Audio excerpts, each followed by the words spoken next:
আজকে আমি বিকালের নাস্তায় বানিয়েছিলাম ম্যাকারনি পাস্তা। আমি জাস্ট বাসায় যে সব উপকরণ ছিল সেটা দিয়ে বানানোর ট্রাই করেছি, আর সেটাই আপনাদের সাথে শেয়ার করব। যে প্রথমে আমি পাস্তাটাকে সিদ্ধ করে নিব, তার জন্য আমি পানিটাকে গরম করে নিলাম। এবার আমি সামান্য একটু তেল দিয়ে পেঁয়াজ এবং কাঁচামরিচ ভেজে নিচ্ছিলাম। তার সাথে আমি কয়েক টুকরা মাংস দিয়ে দিলাম। মাংসটা দিলে খেতে একটু বেশি মজা হয়। আমি এখানে চিকেন ব্যবহার করেছি।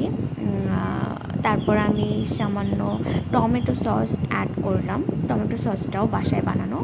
আর এইখানে সয়া সস অ্যাড করলাম। তারপর আমি একটু সামান্য পানি দিয়ে যাতে মাংসটা সিদ্ধ হয় সেজন্য নেড়েচেড়ে উঠিয়ে ফেলেছি। আর এখানে আমি হোয়াইট সস তৈরি করব। সেটার জন্য আমি সামান্য ময়দা এবং ঘি দিয়ে ময়দাটাকে ভেজে নিচ্ছি। ময়দাটা যখন ব্রাউন কালার হয়ে আসবে তার সাথে আমি 1 কাপ দুধ অ্যাড করেছি।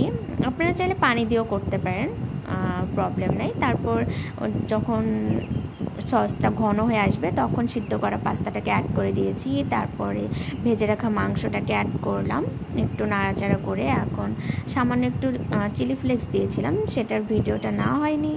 তারপর উঠিয়ে ফেললাম।